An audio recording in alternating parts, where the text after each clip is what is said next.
Bismillah ar-Rahman ar-Rahim. Donc là, on est à la mosquée de Quba, que vous voyez ici, alhamdulillah. Donc c'est une grande et belle mosquée qui est célèbre.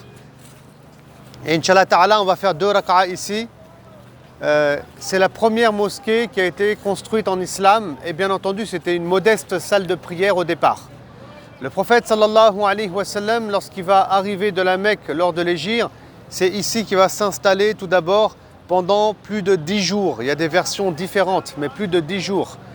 Et c'est ici qu'il va commencer à rédiger et à réfléchir sur la constitution de Médine. Car lorsque le prophète sallallahu alayhi wa sallam il arrive à Médine, il va être le chef de l'état de la ville qui s'appelle Yathrib. À l'époque, on a 10 000 habitants, on a environ 1500 musulmans, 4000 juifs, parce qu'on a 3 tribus juives à l'époque, les Bani Qanuqa, les Bani Nadir et les Bani Qurayza. Les autres, c'est des idolâtres qui vont suivre leur chef de clan, qui eux sont devenus musulmans. Et donc, il faut bien qu'il y ait des rapports entre les musulmans et les tribus juives de la ville de Médine, comme un pacte de citoyenneté. Et c'est ce qui va commencer ici à mettre en place le prophète sallallahu alayhi wa sallam, car sinon chacun il avait sa religion, chacun il avait ses lois, chacun il avait ses quartiers dans la ville de Médine. Donc ici, ça va être pendant le séjour du prophète sallallahu alayhi wa sallam, et avant son départ, il va construire cette première mosquée. J'ai dit qu'il partait un vendredi, et sur la route, on a pu voir la mosquée de Jumu'ah, où il va faire le prophète sallallahu alayhi wa sallam son premier Jumu'ah. Ici, c'est un lieu important, c'est pour ça qu'on s'est arrêté, car le prophète sallallahu alayhi wa sallam a dit, celui qui sort de chez lui, qui a fait les ablutions, qui se rend à la mosquée de Quba, qui effectue 2 raka'a, eh bien, il a la récompense d'une umrah. Il a la récompense d'une umrah. Et c'est pour ça que, mashallah, il y a beaucoup de monde, et que quand on vient ici à Médine, on fait les ziyarat, les visites autour de la ville, et qu'on vient bien entendu prier 2 raka'a ici à la mosquée de Quba. Et le prophète sallallahu alayhi wa sallam, il avait pour habitude tous les samedis matins de venir à pied jusqu'à la mosquée pour faire sa prière. Voilà, donc c'est une sunna qu'on va suivre, alhamdulillah, ensemble ici. Ensuite, ici, il y a quelques points que vous devez savoir. Ce quartier où il va vivre le prophète sallallahu alayhi wa sallam lorsqu'il arrive à Médine, c'est le quartier des Bani Amr ibn al-Aouf. Les Bani Amr ibn al-Aouf. Et le prophète sallallahu alayhi wa sallam, il arrive un lundi du mois de Rabi' al-Awwal.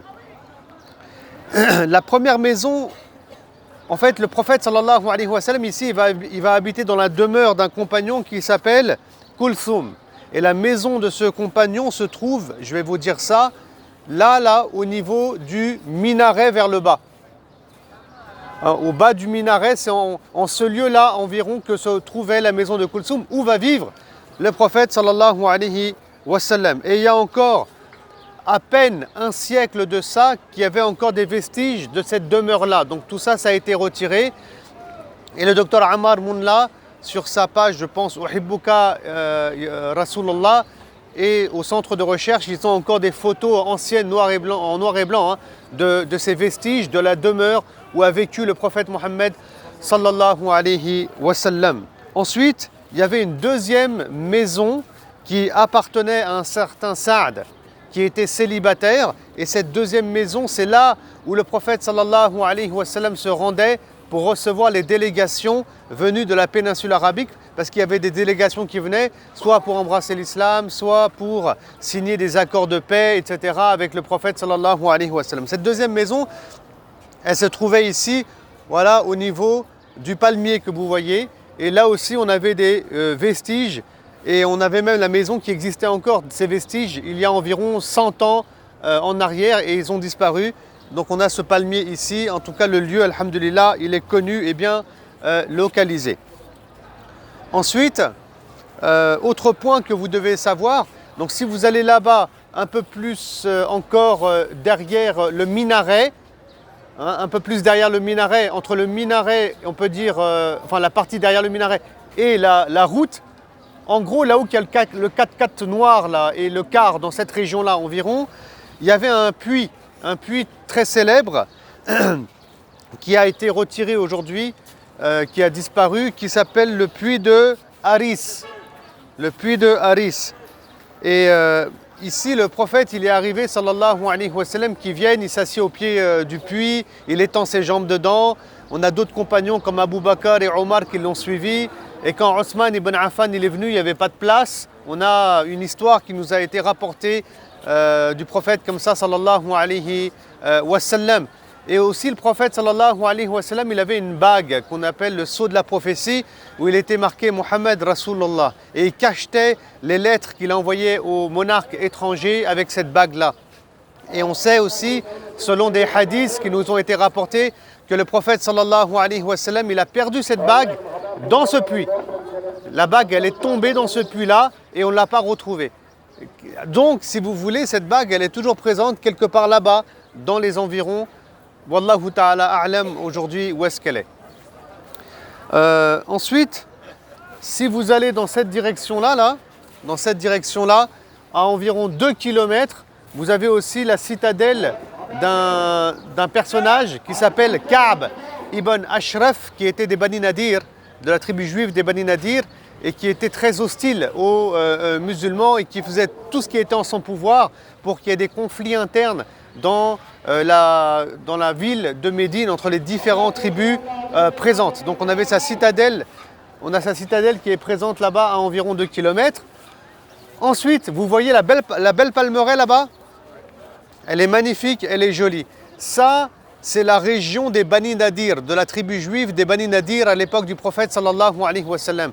Leurs palmeraies, elles sont connues et elles sont célèbres.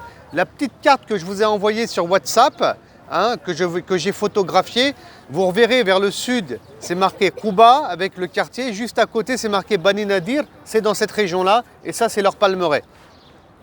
Et enfin, pour terminer, non, bien entendu, c'est terminé ça depuis l'époque du prophète sallallahu alayhi wa sallam.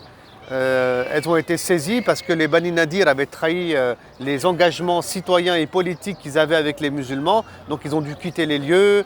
Ensuite, ils ont attaqué les Bani Nadir avec Khaybar et les Qurayshites Médine. Ça donnera la bataille des coalisés, Inch'Allah. Et je pense qu'on passera tout à l'heure à côté, on va dire, d'un des points de départ du fossé, Inch'Allah. On aura l'occasion d'en reparler. Voilà, ça c'est les palmeraies à l'époque, en tout cas, des Bani Nadir. Et puis là, entre les palmeraies et la mosquée de Quba, vraiment, environ dans le centre, il y a une mosquée qui a été construite à l'époque du prophète sallallahu alayhi wa sallam qui s'appelle Masjid Dirar, dont Allah subhanahu wa ta'ala parle dans le Coran.